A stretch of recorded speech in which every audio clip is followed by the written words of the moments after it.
호주에서는 부활절 되면 해피 이스터라고 인사를 합니다. 제가 10년 동안 살았던 독일에서는 프로에 오스턴이라고 합니다. 뭔가 비슷해 보이죠, 그죠? 이스터, 오스턴. 이 말은 앵글로 섹슨 민족이 섬기던 봄의 여신 이오스테에서 유래를 했습니다. 그러니까 여신 이름입니다. 그런데 어떻게 기독교 문화에 예수님의 부활을 말하는 이 절기에 이 이스터가 들어왔을까요? 우리 기독교 문화와 세상 문화가 많이 섞여 있다는 것. 그래서 사실 성경적이지 않은 모습이 교회 안에 참 많이 들어와 있는 것을 보여주는 것입니다. 오늘 들어오실 때에 저 테이블에 놓여 있는 거 보셨죠? 부활절 하면 지금 이 호주에서 제일 먼저 떠오르는 게 뭡니까? 초콜릿. 또 뭐가? 토끼. 또 뭡니까? 달걀. 예, 우리는 부활절날 달걀 삶지 않아서 참 좋으시죠? 아이들 있을 때 교회에서 부활절 되면 달걀 삶는다고 참 굉장히 어려움을 겪는 경우를 봅니다. 안 깨져야 되는데 달걀 삶다 보면 막 터지고 깨지고 그런데 생 달걀을 주는 건 좀 의미가 있다고 봐요. 그 유정란 생 달걀 그거 줘가지고 자 이거 가지고 가서 집에서 따뜻한 데 보관해가지고 병아리 깨워라. 그러면 뭔가 부활절 의미가 있겠는데 이거 다 삶은 달걀을 주면서 부활절을 기약하라고 하는 거. 이거 어디서 나온 거냐? 사실 성경하고는 아무 상관없는 거죠. 이 서양 안에서의 문화에 나온 것입니다. 왜 토끼를 기억하겠어요? 이 세속 문화에서는 토끼는 새끼를 많이 치는 짐승이에요. 토끼 키워보신 분 있으세요? 예, 그 토끼 암컷 수컷 같이 넣어놓으면 안 됩니다. 예, 뭔가 조치를 해야지. 그냥 놔두면 막 한 달에 한 번씩 새끼를 낳아 제끼는데 그거 감당하지 못합니다. 저도 어릴 때 토끼를 키워봤거든요. 예, 저희들은 먹을 게 없어가지고 토끼고기 많이 먹었습니다. 그 영양보신을 해가지고 키가 컸는지 모르겠어요. 근데 똑같이 먹었는데 우리 동생들은 안 크더라고요. 어머니가 저만 챙겨주신 것 같아요. 그러니까 봄이 되면 씨를 뿌립니다. 옛날부터 씨를 뿌리면서 기대하는 건 수확이 많아지는 거예요. 그래서 봄 되면 신에게 축제를 벌이면서 우리가 뿌리는 씨가 열매를 많이 맺게 해주세요. 그런데 바로 이 토끼처럼 새끼를 많이 번성하듯이 목축을 할 때는 새끼가 많이 나게 하시고 그걸 기대하면서 그렇게 하는 거죠. 그리고 이 달걀이라고 하는 부분들이 또 생명을 주는 그런 것으로 연결되어 있습니다. 에그 헌터. 요즘 이스터 되면 에그를 다 숨겨놔요. 그죠? 그런데 요즘은 진짜 에그를 숨겨놓지 않고 그냥 이 초콜릿 에그를 숨겨 애들이 이제 찾아다니도록 하는 그런 거 하고 있는 거 변질이 됐습니다. 물론 크리스마스도 변질이 됐습니다. 해피 리서렉션 데이 그렇게 말하는 것이 맞습니다. 그게 힘들면 부활절을 축하합니다. 행복한 부활절 되십시오. 사실 좀 우리가 용어에 있어서도 좀 바꿔야 될 필요가 있는 것 같아요. 그냥 익숙하게 뜻도 모르고 그냥 해피스터 그렇게 하는 경우가 얼마나 많은지 모르겠습니다. 또 우리 종교회나 또 캐톨릭 같은 데서는 해피 파스카 그렇게 말하는 곳도 있습니다. 파스카. 이 파스카는 뭐에서 유래되냐면 패스오버 6월절에 유래됐습니다. 부활절은 6월절 지난 다음에 그죠? 3일 후에 생겨진 그런 절기예요. 그래서 이 파스카라고 할 때는 6월절을 생각하면서 해피 파스카 그렇게 부활절 인사를 나누는 것도 있습니다. 부활절의 주인공이 예수님인데 예수님은 사라지고 토끼가 판을 치고 계란이 판을 치는 크리스마스의 주인공은 예수님인데 산타크로스가 판을 치고 추리와 그죠? 장식이 판을 치는 이거로 변질되었습니다. 사순절도 있고 대강절도 있지만 사실은 이 절기가 중요한 게 아니라 우리 그리스도인들은 주일마다 모였습니다. 왜 주일날 예배 드렸습니까? 유대인들은 토요일 안식일 지켰는데 우리는 주일날 모여 예배하는 이유가 뭡니까? 이 주일이 주님이 부활하신 날이에요. 그러니까 이 부활절은 주일마다 우리가 지키는 거예요. 그런데 주일마다 한 번 지키는 게 아니라 주님은 지금도 살아계시는 분이시고 그 주님은 지금도 우리 안에 계시고 두세 사람이 주의 이름으로 모일 때 그 안에 계시는 살아계신 주님이에요. 그러니까 날마다 부활절이에요.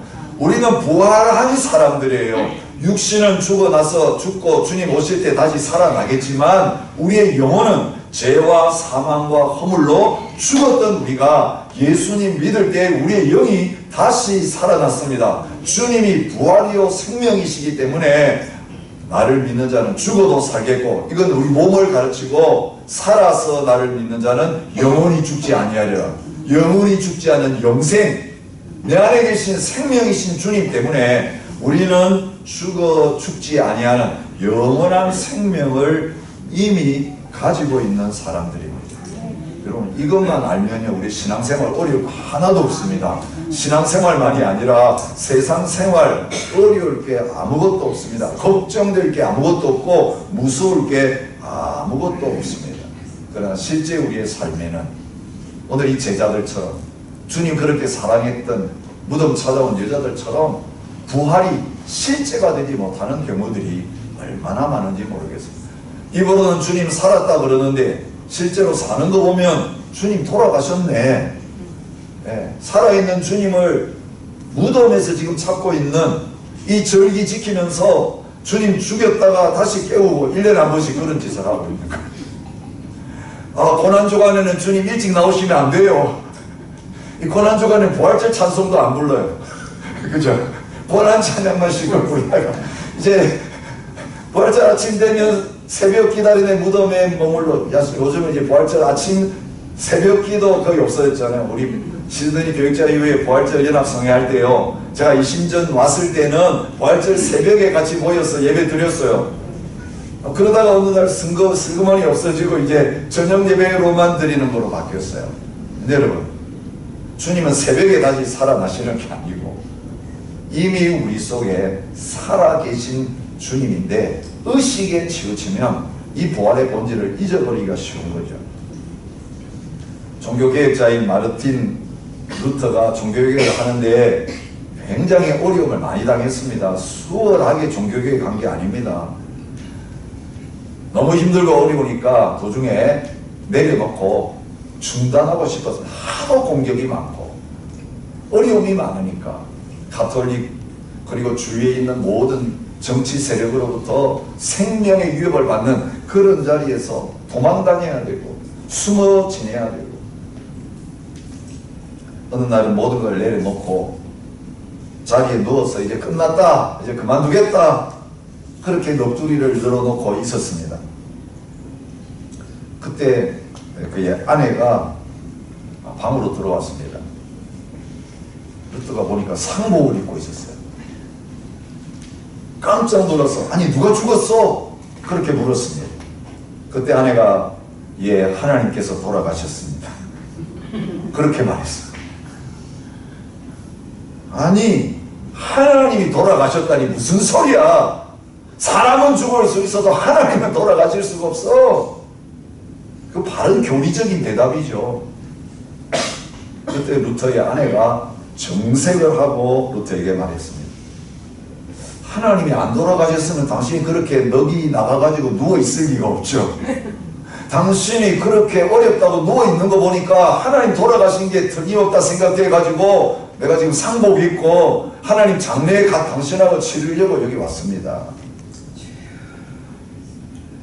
이 한마디를 들으면서 루터가 정신이 번쩍 들었습니다. 그래, 하나님 살아계시지. 예수님 살아계시지. 다시 일어나서 그 고난의 자리, 그 죽음의 자리 두려워하지 않고 부활하신 주님 바라보면서 종교개혁의 사명을 끝까지 완수했다는 것입니다. 여러분, 예수님의 부활이 삶에서 실제로 믿어지지 않으면 구원받을 수가 없고, 예수님이 다시 살아나셨고 지금도 우리와 함께 계신다는 것을 믿지 않으면 다른 사람들에게 부활의 증인이 되는, 복음을 선포하고 보여주는 그런 자리에 결코 나갈 수 없습니다. 우리 부활 믿지 않으면 사실 함께 모여가지고 예배하는 게 다 쇼입니다. 예배당에서만 주님 살려가지고 주님 살아나셨습니다 찬송 부르고 딱 나가는 순간부터 주님은 어디 간 곳이 없고 내가 펄펄 살아가지고, 그죠? 모든 하늘과 땅의 권세를 쥐고 있는 이 눈에 보이는 것들에 빌빌 붙어가지고 뭔가 좀 얻어보려고 살아가는 그런 형편없는 그런 그리스도인들. 초대교회 그리스도인들은 황제가 겁나지 않았습니다. 재산 다 빼앗겨도 괜찮았습니다. 주님에서 모든 걸 잃어버려도 부활의 주님이 함께 하시면 기뻐하고 찬양하고 감사하면서 승리를 선포하면서 살았습니다. 지금도 우리가 무슬림들 위해서 기도하잖아요. 지난주에 이 예배 끝나고 오후에 이곳에서 GP 선교사님들이 와가지고 삶을, 사역을 나누는 시간 가져드렸습니다. 필리핀에서 오신 분들도 있었고 말레이시아에서 오신 분들이 있었어요. 말레이시아는 어떤 나라인지 아시죠? 무슬림 국가입니다. 굉장히 핍박이 심한 나라 중에 하나입니다. 그런데 그 성경 한 분이 그 고난 속에서 세례 베푼 이야기를 하셨어요. 그런데 거기서 무슬림에게 세례 베풀면서 하는 말이, 자, 이제는 세례 받으면 믿으면 그리스도인이 되는데, 자, 세례 받은 이후 그리스도인이 됨으로 말미암아 가족에게서부터 쫓겨날 준비되었느냐?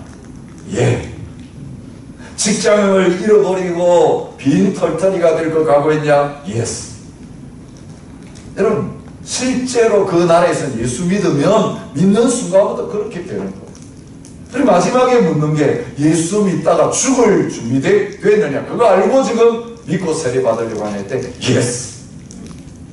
그 어려움 속에서 이렇게 예수 믿겠다고 하는, 진짜 예수님 죽음과 부활을 믿는 그리스도인들이 있다는 사실을 나눠주셨어요.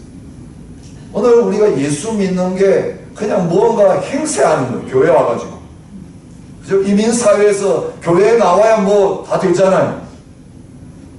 그래서 사람 만나고 정보를 얻고 또 이 작은 교회 공동체 안에서 뭔가 해보겠다고 그러고, 사실 주님은 간 곳이 없고, 예수 믿는 것 때문에 덕 보고, 예수 믿는 것 때문에 이 세상에서 잘 되고, 이 세상에서 뭔가 더 누리고.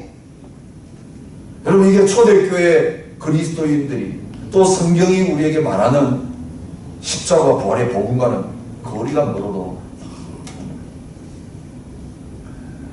오늘 이 부활의 신앙을 회복하고 이제는 담대하게 모든 염려와 걱정과 두려움과 욕심을 다 내려놓고, 이제 주님 한 분이면 충분합니다.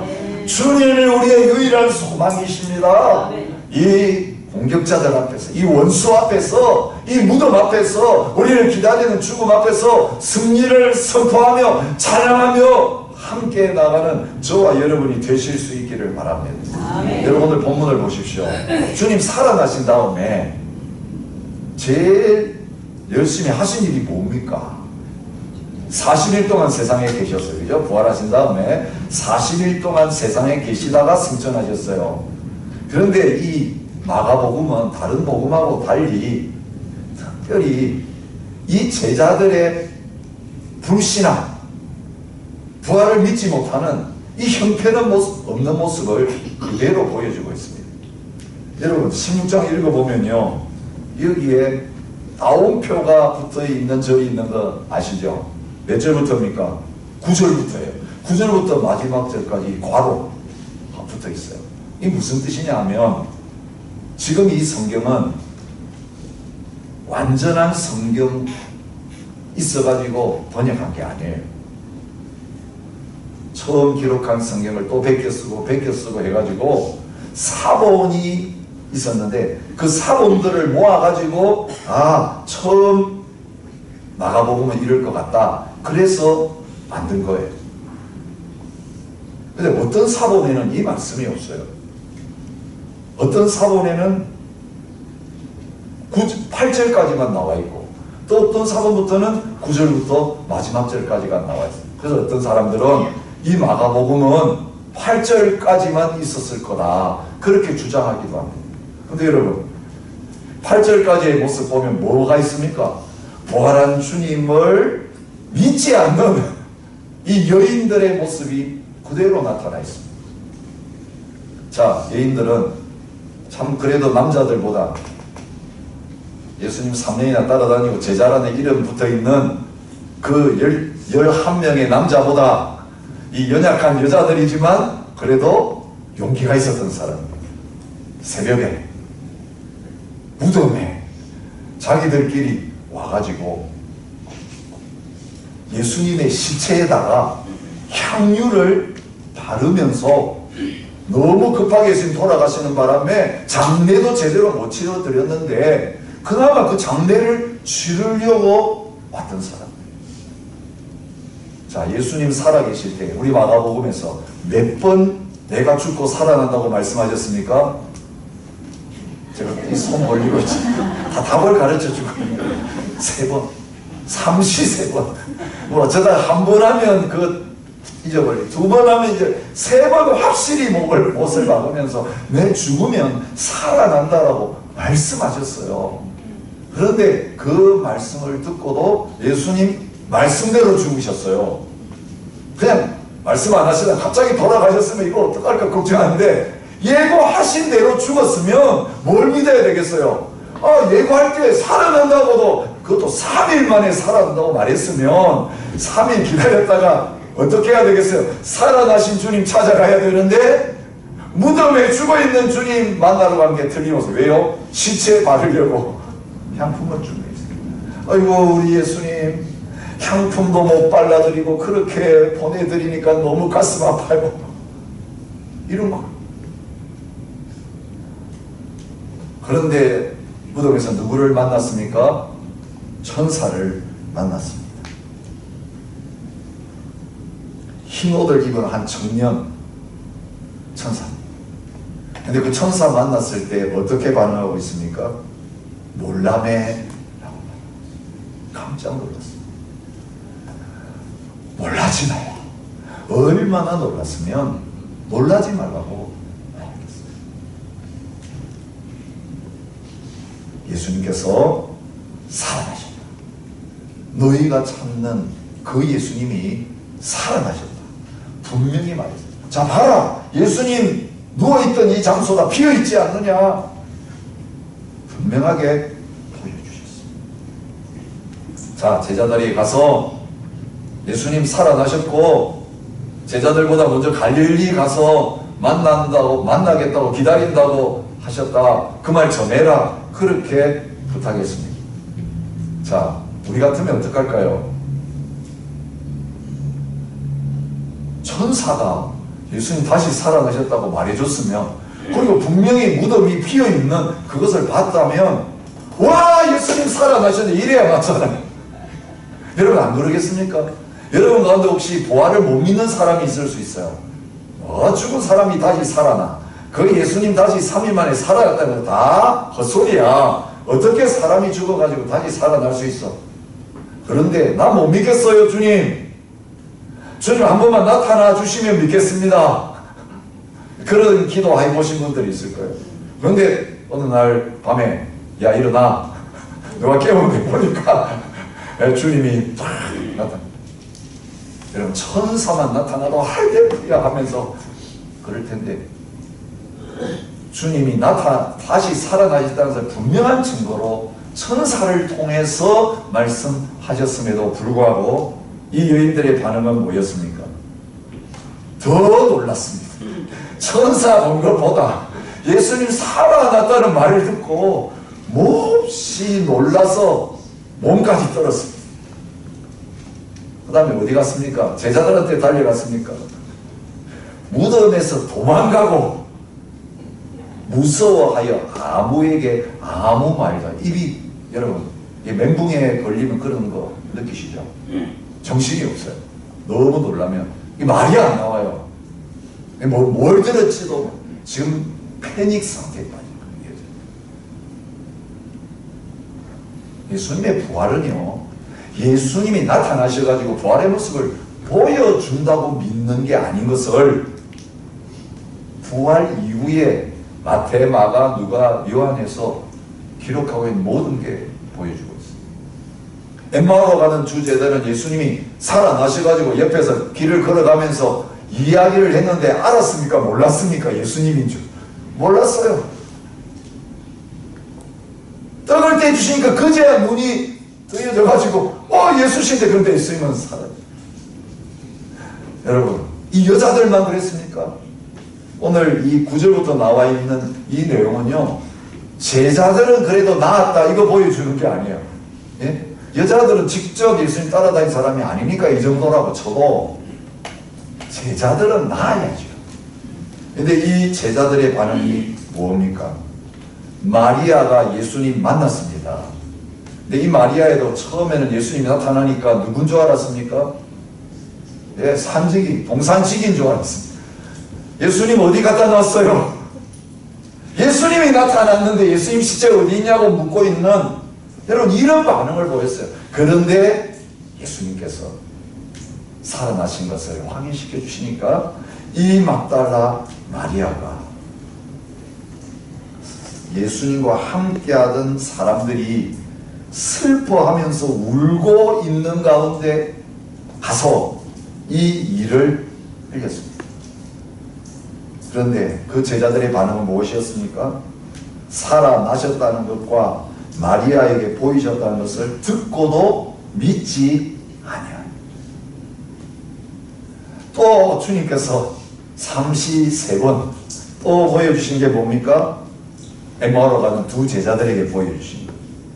다른 모양으로 그들에게 나타나시니 두 사람이 예수님인 줄 알고 어디로 갑니까? 엠마오로 가다가 제자들이 있는 예루살렘으로 가서 남아있는 다른 제자들에게 예수님 우리가 만났다, 길에서 만났다 알리었으되 역시 믿지 않냐지.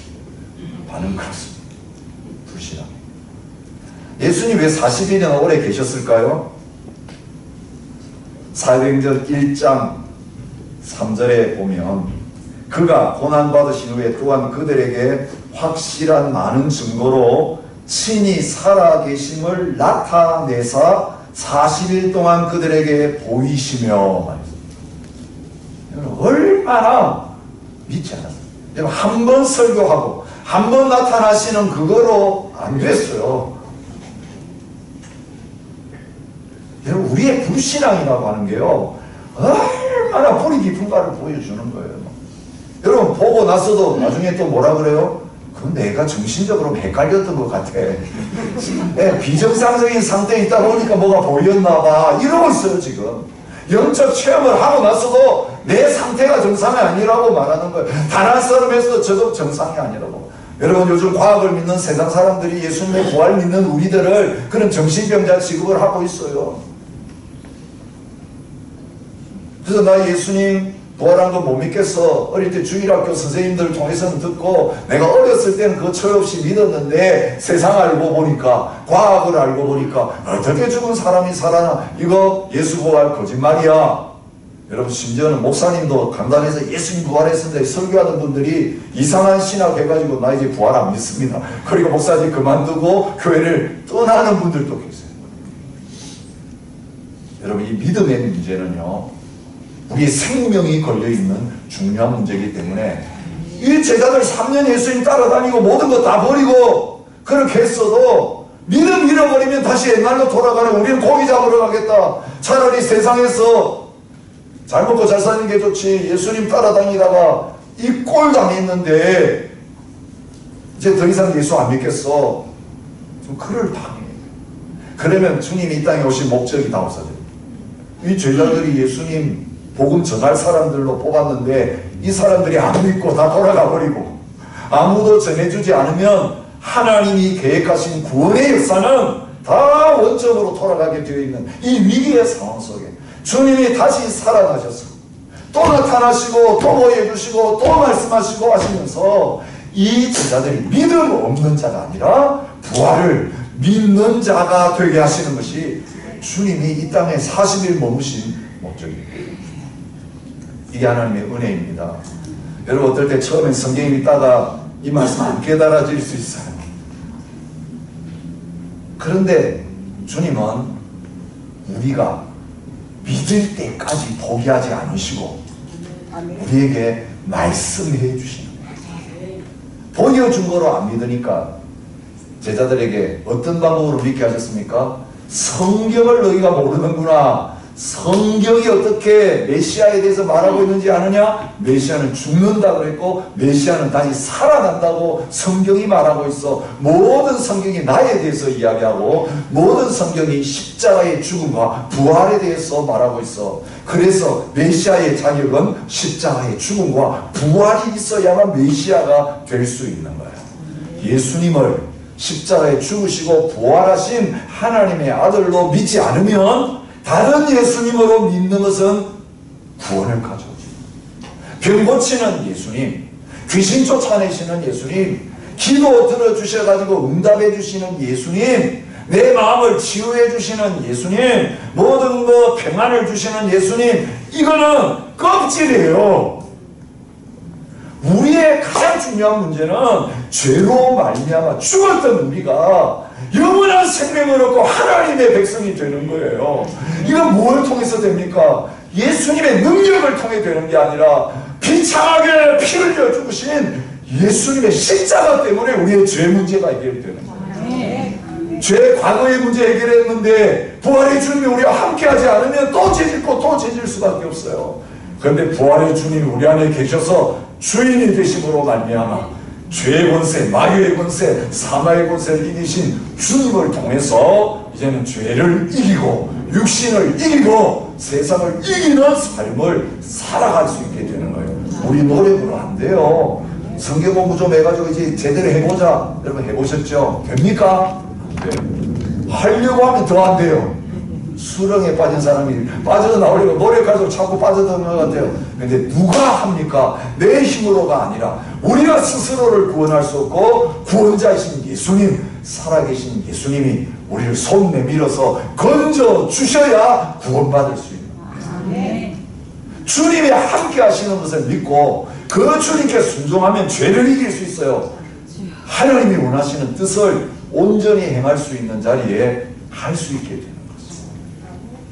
그래서 제자들에게 이 믿음을 해보시기 성경적입니다. 구약이 말씀하는 예수님, 예수님이 33년 동안 이 세상에 오셔서 다 이루셨고 그리고 그 예수님이 다 이루었다라고 말씀에 돌아가신 그것 때문에 이 복음 때문에 이제는 죄로부터 용서함을 받고 사망으로부터 건짐을 받아서 영원한 생명을 얻게 되는 것, 이것이 믿음 아니면 안 돼요. 율법으로 안 돼요. 노력으로 안 돼요. 교회 다닌다고 되는 거 아니에요. 오늘 교회 다니는 불신자가 얼마나 많은지 지난번 말씀드려요. 명목상 신앙인들이 얼마나 많아요. 내 크리스찬입니다. 어느 교회 다닙니다. 근데 오늘 죽으면 구원받을 수 있겠다고 확신하냐 물어보면 그때 막 손살이 아직 멀었어요. 지금 물러가시면 조금 더 준비해야 돼. 뭘 준비해요? 예, 교회 더 열심히 나갈게요. 아, 11조도 내가 못했는데 할게. 이래가지고 구원 못 받는 거예요. 우리가 할 수 있다면 우리 보고 하라 그랬지. 예수님이 왜 돌아가시겠냐고. 우리가 할 수 없는 것을 예수님이 다 순종하시고 이루시고 우리의 죄값은 다 지불하셔서 지옥 형벌 다 받으시고 오직 믿으면 구원받는 그 은혜를 우리에게 거저 주시는 거죠. 오직 믿음으로. 이것이 루터가 갈라디아서를 보면서 로마서를 보면서 선포했던 말씀입니다.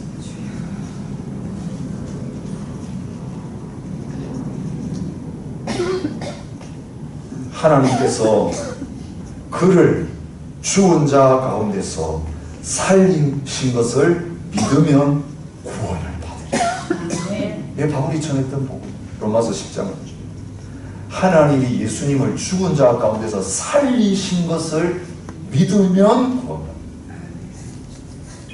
여러분 십자가만 말하고 있죠. 십자가와 부활이 한 패키지예요. 나는 내 죄 용서해 주시는 것만 믿습니다. 그런데 살아나신 건 안 믿어지네요. 구원받지 못하는 믿음이에요.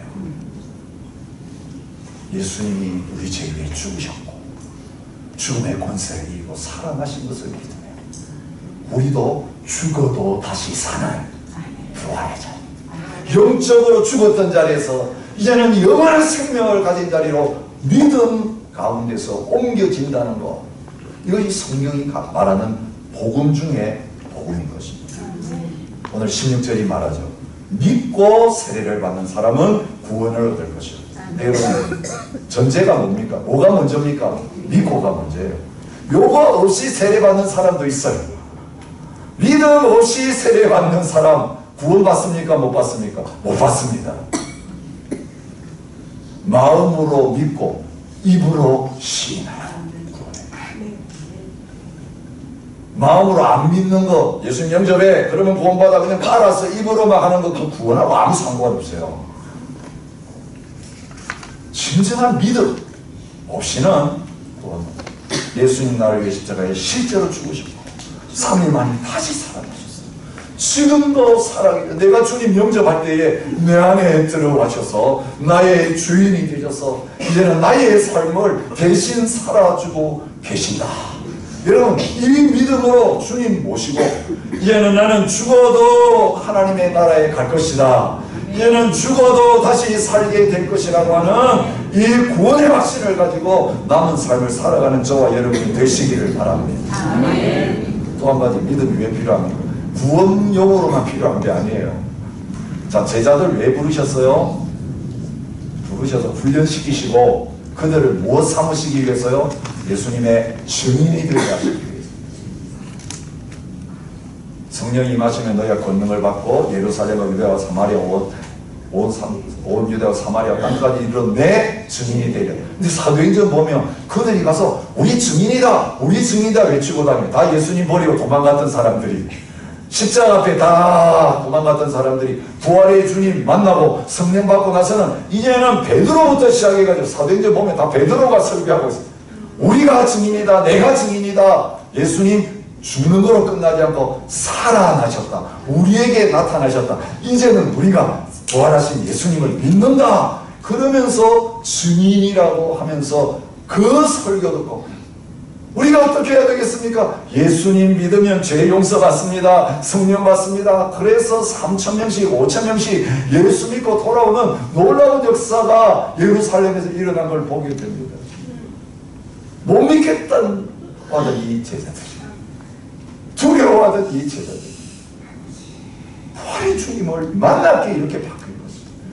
그리고 증인이 된 것입니다. 그런데 오늘 본문에 보면 믿고 세례받은 사람이 구원을 주실 뿐만 아니라 뭘 허락하신다는 것을 말씀하고 있습니까? 믿는 자들에게는 이런 표적이 따르리니, 표적 이야기를 하고 계세요. 그죠? 그들이 내 이름으로 귀신을 쫓아내며 새 방언을 말하며 뱀을 집어올리며 무슨 독을 마실지라도 해를 받지 아니하며 병든 사람에게 손을 얹은 즉 나으리라. 누구에게 주신 말씀입니까? 제자들에게 주신 말씀입니다. 언제 이 말씀하셨습니까? 먼저 사명을 주시고 그 말씀하십니다. 이르시되 너희는 온 천하에 다니며 만민에게 복음을 전파하라. 지금 너희 못 믿겠지.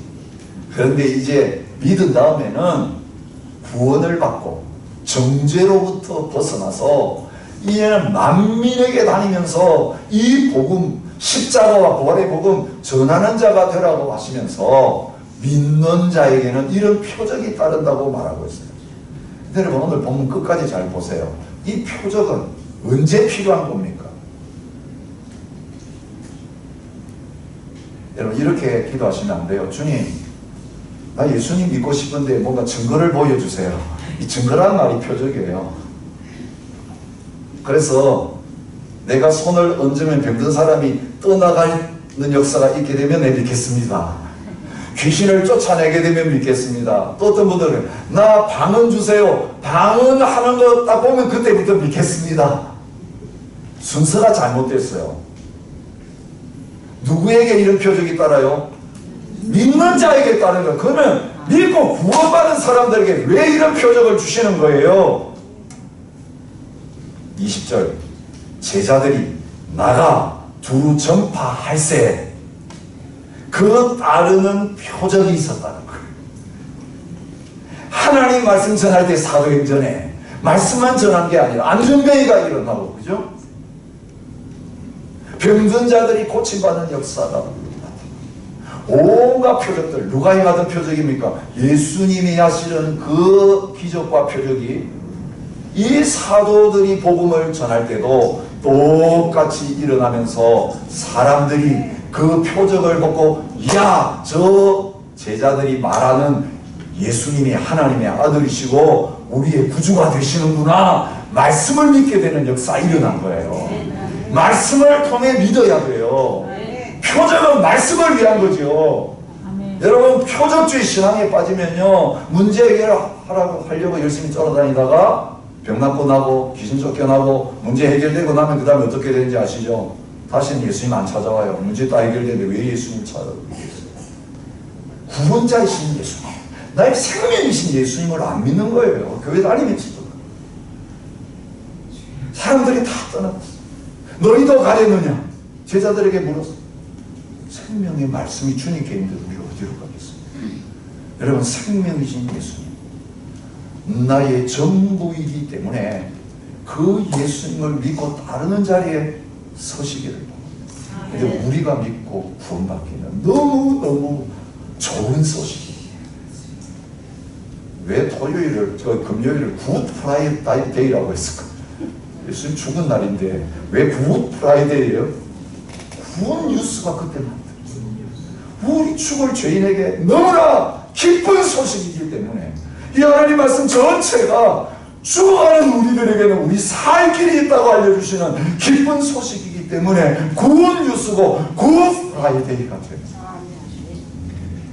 근데 여러분, 복음 전하는 거 누구 일입니까? 여러분이 교회 섬기고요, 봉사하고 막 선교하고 이러면 겁나는 분이 너무 많아요. 저는 선교사 보내지 마세요.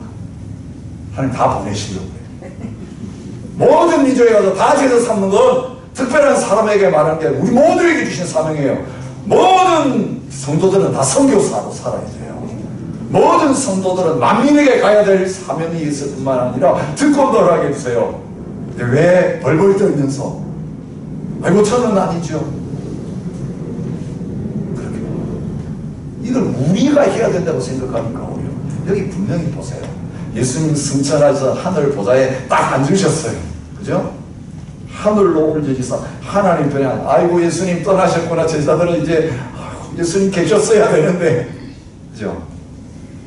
오늘 우리가 그럴 때 있잖아요. 우리 집에 예수님 지금 찾아오셔가지고 계셔야 이게 해결되는데, 우리 교회 문제는 예수님이 오셔야 해결되는데, 내 개인적인 문제가 예수님이 그냥 계시면 금방 말씀 한마디로 끝날 건데, 그럴 때 있잖아요. 우리가 오해를 하고 있어요. 예수님은 하늘 보좌에 앉으셨는데 성령님을 보내어서 우리 안에 거하게 하시면서 예수님이 멀리 보좌에만 앉아 계시는 게 아니라 어디 계세요? 내 마음의 보좌에 앉아 계세요. 내 안에 주인이 되셔서 나를 다스리는 자리에 있어요. 내 안에 계시는 그분이 온 우주 만물을 다스리는 그분이에요. 그러면 우리가 왕같은 제사장으로 사명을 가지고 신분을 가지고 사는 거예요. 왕은 구걸하지 않아요. 명령해요. 선포해요. 왕이 누구한테 찾아다니면서 좀 도와주세요 그렇게 하겠어요? 왕이 신주님이 함께 있으면 사람들이 나한테 어떻게 하는지 관계없는 거예요. 왕이 무슨 열등감에 빠져요. 왕인 줄 몰라보고 막 백성들이 막 욕하고 있지만 있죠. 이거 나중에 내가 왕인 줄 알면 저거 어떻게 될까? 와 살려주세요 막 그럴까? 내가 왕이 아니라면, 가짜 왕이라면 누가 뭐라 그러면 막 자꾸 막 신경질내고. 우리가 왕같은 제사장이라는 게 내 안에 계신 예수님 때문에 실제가 된 거예요. 내 마음의 보좌에 주님이 앉아 계시는데 내 인생이 과거에 내 자연적으로 태어날 때 받은 그런 내 오성광의 인생이 아니라 예수님 만난 다음에는 새로운 피조물이야. 너는 내 것이야. 내가 너의 머리야. 내가 너의 신랑이야. 내가 너의 집에 주인으로 살고 있어. 주님, 이 실패한 제자들, 믿지 않는 제자들, 보여줘도 못 믿던 이 제자들 증인으로 삼으셨는데 어떻게 할 수 있었습니까? 주께서, 제자들은 나가서 전파했어요. 그러니까 우리가 아무것도 안 하고 앉아있으면 안 돼요. 우리 그래서 순종하면 돼요. 이걸 열어서 전해야 돼요. 믿을지 안 믿을지 몰라요. 그런데 전파해라 그랬잖아. 그럼 우리 할 일은 뭡니까? 전하는 거예요. 믿게 하는 건 우리 할 일이 아니라고요. 자녀들 가르치면 그냥 돼요. 그 사람들이 믿는 건 우리 일이 아니라고요. 그런데 안 전하면 우리의 책임이에요. 너희들 알고 믿으면 그대로 아는 수준만큼 예수님이 누구신지, 예수님 십자가에 왜 죽으셨는지, 어떻게 살아나셨는지, 그거 그냥 입을 열고 너 단어 수준으로 너 아는 만큼 전해라. 그래서 그렇게 했어요. 제자들은 전파했고, 그 다음이 중요해요. 주께서 함께 역사하사 그 따르는 표적으로 말씀을 확실히 증언하십니다. 누가 믿게 하셨어요? 예수님이 표적을 주시면서 확실하게 믿을 수 있도록 예수님이 증거하셨어요. 보이지 않나? 우리가 전할 때 예수님이 증거하십니다. 제가 이렇게 담대하게 부족한 사람이라면 설교할 수 있는 것은 주님의 복음, 그 피 묻은 말씀 전하면 필요한 자에게 살아계신 주님께서 친히 말씀을 알아듣게 하시고 깨닫게 하시고 역사가 일어나게 하실 것이기 때문에 우리는 선포하면 돼요. 주님이 하시면 돼요. 왜 우리가 책임지려고 하면서 벌벌 떨고 있어요? 이러다가 지옥 가면 어떡할까? 아니요. 이대로 안 이루어지면 어떡할까? 우리가 선포하면, 믿음으로 선포하면 주님이 함께 하셔서 증언해 주십니다. 오늘 여기만 있는 게 아니에요. 사도행전 14장 3절, 두 사도가 오래 있어 주를 힘입어 담대히 말하니, 사도들이 가서 선교하는 이야기. 주께서 그들의 손으로 표적과 기사를 행하게 하여 주사 자기 은혜의 말씀을 증거하시네. 누가 하세요? 주께서. 필요할 때는 표적도 행해 주십니다. 우리에게서 나올 수 있는 거 아니에요, 표적은. 이런 능력은 전매 특허가 아니에요.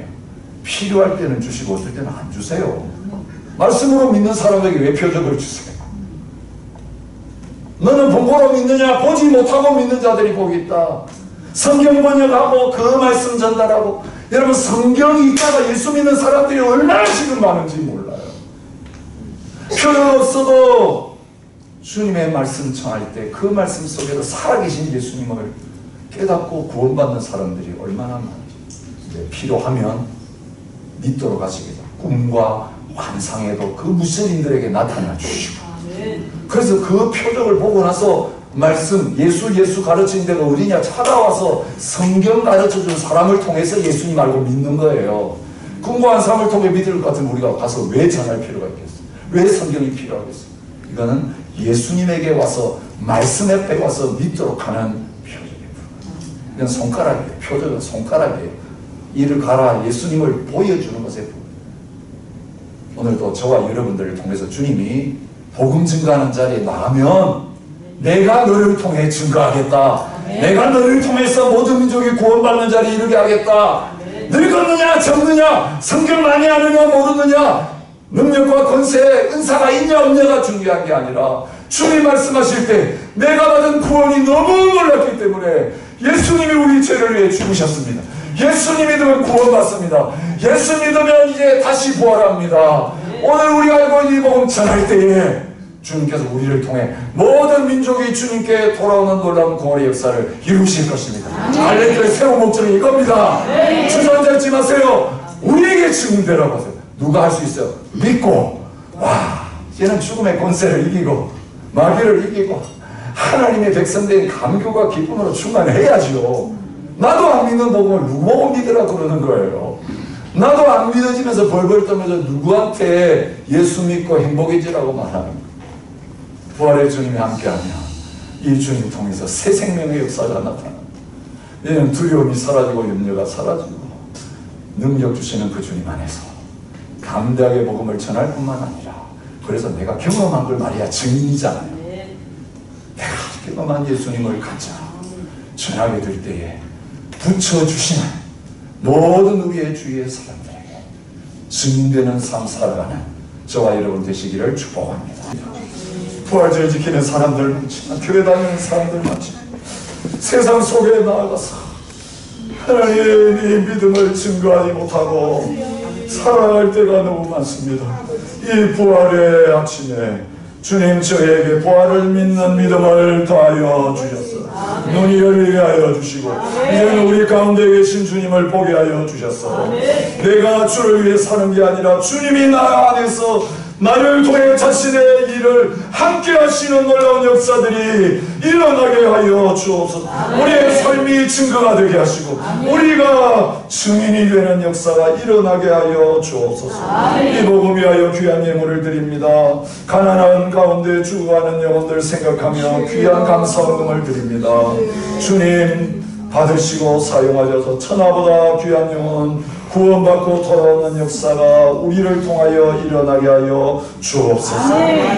이제는 부활하신 예수 그리스도의 은혜와 예수님을 죽는 자리에 내보내시고 부활의 능력으로 다시 살리신 아버지 하나님의 크신 사랑과 우리 거듭나게 하시고 우리에게 능력 주셔서 증인되게 하시는 성령의 교통하심이 오늘도 우리 안에 살아계시는 예수 그리스도를 믿는 믿음으로 승리하기 원하는 모든 하나님의 백성들 위해 이제로부터 영원히 함께 있을지어다. 아멘.